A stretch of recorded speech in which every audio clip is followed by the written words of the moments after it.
You're listening to the Mark Bradford Alchemy for Life podcast. If you assume... Well, hey there, welcome back. I hope you enjoyed the foray into a single word last episode, because we're going to do it again. At least I assume we're going to do it again, and I assume this is going to be a good... Yeah, I know, I'm already doing it, aren't I? So it's about, as you can imagine, the word assume. One of those innocuous yet powerful words. It's a word that describes behavior and also defines it. Most people are familiar with the term, if you assume, you make an ass out of you and me. I want to tell you a joke about that at the end of the podcast, which works every time. But let's get to the goodies here. So the definition of assume is to suppose without any proof, which is so funny because no one uses the word suppose. So the Webster's Dictionary basically kind of uses the word suppose to replace assume. And I know they're not defining a word with a word, but in my mind, it still feels like it. But anyway, it's to basically say, hey, a thing is happening or going to happen without proof. But is that the definition? And yeah, I'm challenging the dictionary again. Is that really what assume is? I mean, the times you assumed in your life, was it without proof? I mean, you want to get really like down to minutia. Maybe you're saying in that particular instance, sure, right? But as we've discussed before on the podcast, I mean, all we know is like the very second we're living in. I don't know what's going to happen in 30 minutes from now. I don't know. I can't count on the fact that a thing's going to happen, the sun's going to come up, all that stuff. People are going to behave a certain way. I just have to... I can't use the word, can I? I can't use the word assume because it's bad. Well, then what am I doing then? Am I not assuming that the sun's going to come up? Oh, there's proof, Mark, because it keeps coming up. Oh, okay. Well, if I go to buy a brand of honey I've never bought before, I will assume that there is not a squirrel in the bottle. I don't have any proof of that. I don't have any past, experience with that, right? I have no information leading to that. I only know the brand of honey that I had been buying. There's never a squirrel in there. But the way that people usually use this is in relationships, don't they? They usually, in fact, almost exclusively use it for human behavior. We don't use it for physics and chemistry and astronomy. We use it for human behavior, which is that wonderful, great, soft science that people think is a hard science because it's not. And that's what makes podcasts like these very interesting. Well, this one particularly. Thank you very much. So the human behavior is the thing that we assume all the time, right? Because human behavior can change, but it's going to change based on things we don't know, isn't it? You can assume that if you pick up the phone at 9 a.m. and call your friend, he's going to be friendly and happy and want to talk to you. But he might be having a bad day. He might have just gotten bad news. He might be in the middle of something, et cetera, et cetera. So he could actually not want to talk. But you assume he does. You assume that if you bring a subject to a loved one, that they will handle it properly, right? I'm sure there were more than a handful of times that you brought up a subject with someone in your life, your spouse, your family member, what have you, that you simply thought you were going to discuss, and it blew up into something far worse because they reacted very differently. And they reacted differently because of nurture and nature and experiences and things and the day and recent events and their own assumptions, right? So these humans are very, very, very unpredictable and emotional, which is where the assuming comes in. Aha! Because assuming is a tool. It's a tool of sanity. You have to assume, right? And again, we can argue back and forth about the definition of information. If you ask off for the 2 busiest weeks of the year with your boss at the conveyor belt factory, and the last 6 times you did it, your boss sort of blew up and said, no, it's the busiest time, you're not assuming that it's not going to go through, because then you do have info, right?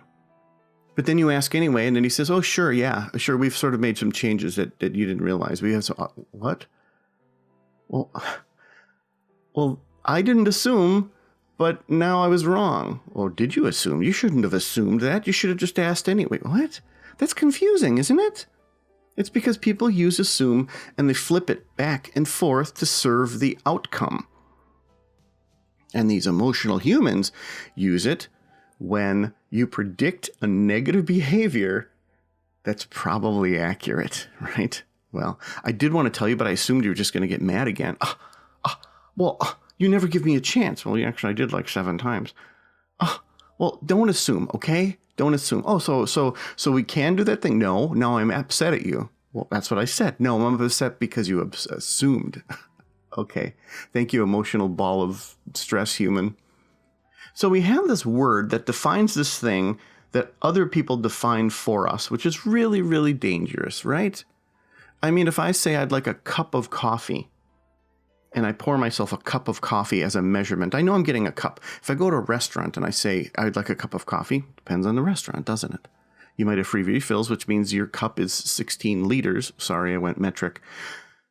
Or maybe you just get 1 cup, but the cup itself is super, super tiny, also known as the standard small mom and pop restaurant that typically gives you the little tiny cups. So that when you have 3 cups of coffee, you've really only had 1 mug that you'd normally have at home. Someone else is defining the word cup, just like someone else is defining the word assume. It's dangerous.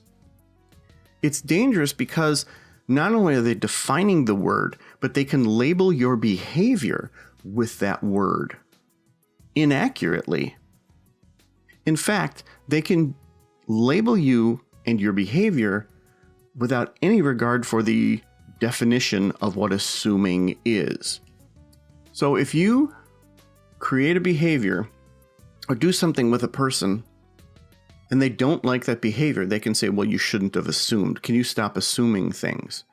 And the thing that you will immediately counter with is, well, I thought you were going to do that.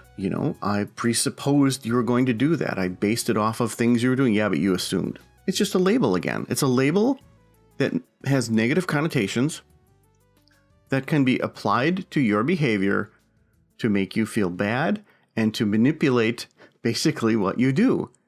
And it's frustrating because you can have someone, again, have the same system of actions. And when you say, oh, that's going to happen again, I'm not even going to bother with the rigmarole that I've gone through, the discussing it, the this, the that, the other thing. I'll just plan on the fact that that's going to happen and I'll plan around it. And then if that person gets upset, they get upset in a relationship sense, they get upset in a business sense, then they say you assumed.